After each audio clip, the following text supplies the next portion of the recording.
Okay guys, what I'm going to show you today is this is an iPhone 4 motherboard, if you can see that. And what often happens is this little connector here gets broken because people keep pushing really too hard on this connector and it gets snapped off the motherboard. So what I'm going to show you today is how to take this little chip off the board, this little connector here. Just going to apply a little bit of paste on there. Flux paste. A lot of people like to use amber rosin or just little flux just to put it on there, and then I can use a hot gun to remove it because that's the safest and easiest way to do it. And then we're going to change it, we're going to replace it. So I'll just show you how to do that now. Now the first thing you want to do is protect this here. You can remove this battery connector and replace it just by doing these little soldering points here. Very easy job to do.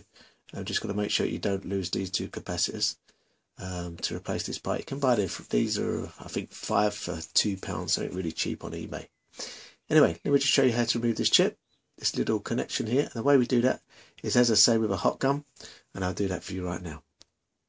So I've just taped up this side to protect the battery connector. Now I'm going to go in and remove this connection from the board.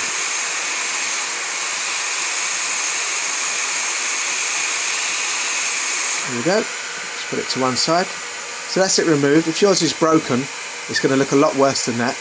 And now I'll show you how to just replace a brand new one on the end there. Now to do this job, you're going to need some good tweezers. So I'm just showing you what tweezers I use. They're called Excelta.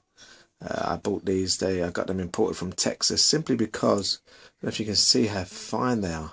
And they pick up these tiny capacitors that with the human eye you can just about see them. They're so tiny. We also use a stereo microscope so that we can see in close, and also we use JBC soldering irons from Barcelona. They're the best that you can buy, and this helps us to get in close and to solder the parts we need to. Okay, now I'm just going in to solder those points. Soldered 2 of them. Just going to solder this one. It's done. It's done. And all good. Now I'm just going to check that now for consistency. Okay. Now this is a bit tricky for me because I'm looking for the stereo microscope and I'm videoing at the same time, and it's not easy. So that's fine. Right, so that's all checked, that's all good, that's all resoldered. Let's test it out.